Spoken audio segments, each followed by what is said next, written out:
আসসালামু আলাইকুম বন্ধুরা, বরাবরের মতো আমি সোহেল আজকে চলে আসছি গাজীপুর জেলার জয়দেবপুরে অবস্থিত কেশরিতা বাজার। এই কেশরিতা বাজারে আসতে গেলে আপনাদেরকে অটোরিকশা বা অটো অথবা আপনি হুন্ডা যে কোনোভাবে আসতে পারবেন। তবে আমি জয়দেবপুর রেলগেট থেকে রিক্সা ভাড়া করে চলে আসছি। আপনারা চাইলেই আপনারা আপনাদের মতো করে চলে আসতে পারেন।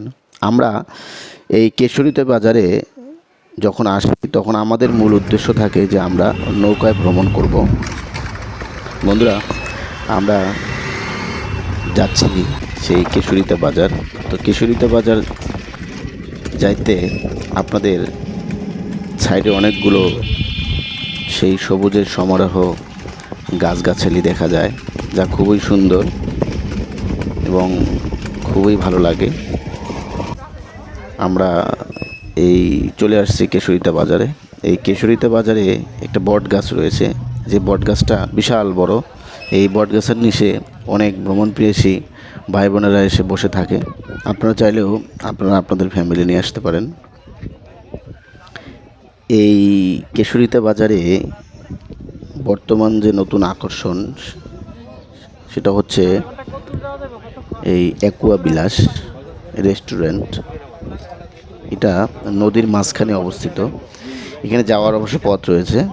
এখানে প্রথম ফ্লোর, দ্বিতীয় ফ্লোর এবং তৃতীয় ফ্লোর পর্যন্ত এই রেস্টুরেন্ট আছে। এই রেস্টুরেন্টটা খুবই সুন্দর এবং খুবই মনোমুগ্ধকর পরিবেশের মধ্যে গড়ে উঠেছে। এই দেখা যাচ্ছে এই সেই একুয়া বিলাস। এইটা হচ্ছে একুয়া বিলাসে যাওয়ার রাস্তা। আবার এই সাইডে নৌকা পাওয়া যায়। যারা নৌকা ভ্রমণ করবেন তারা এখানে নৌকা ভাড়া করবেন। এখানে নৌকা যে যেভাবে ঘুরতে পারে। আপনারা যদি ফ্যামিলি নিয়ে ঘোরেন তাহলে আপনি রিজার্ভ নিয়ে ঘুরতে পারবেন। আবার আপনি যদি সকলের সাথে একত্রে ঘোরেন তখন কিছু ভাড়া দিয়ে ঘুরবেন। আমরা এই রাস্তা দিয়ে যাব একুয়া বিলাসে। তো একুয়া বিলাসে যখন যেতে হয় তখন পাশে একটা কেশরিতে মহাশ্মশান গাজীপুর সদর গাজীপুর এটা পাশে পড়ে। তো এই কেশরিতে বাজারের রাস্তা দিয়ে যাওয়ার পথে দুই সাইডেই নদী বা পানি।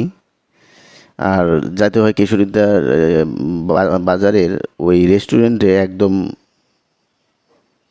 মাঝ বরাবর, একদম নদীর বা পানির একদম মাঝ বরাবর এটা অবস্থিত। তো এই এই রেস্টুরেন্ট সম্পর্কে যাবতীয় তথ্য এবং এখানে কিভাবে আসতে হয় এবং এখানকার পরিবেশটা কেমন এবং এখানে আসলে আপনাদেরকে কেমন লাগবে, আমি সেই অভিজ্ঞতাটাই আপনাদের সাথে দ্বিতীয় পর্বে শেয়ার করব। বন্ধুরা, আমি সোহেল আজকে প্রথম পর্বে এখানে বিদায় নিচ্ছি। দেখা হবে আপনাদের সাথে দ্বিতীয় পর্বে। তার আগে বন্ধুরা, যদি আমার এই ভিডিওটি ভালো লাগে তাহলে আমার ভিডিওটি লাইক দেবেন, কমেন্ট করবেন।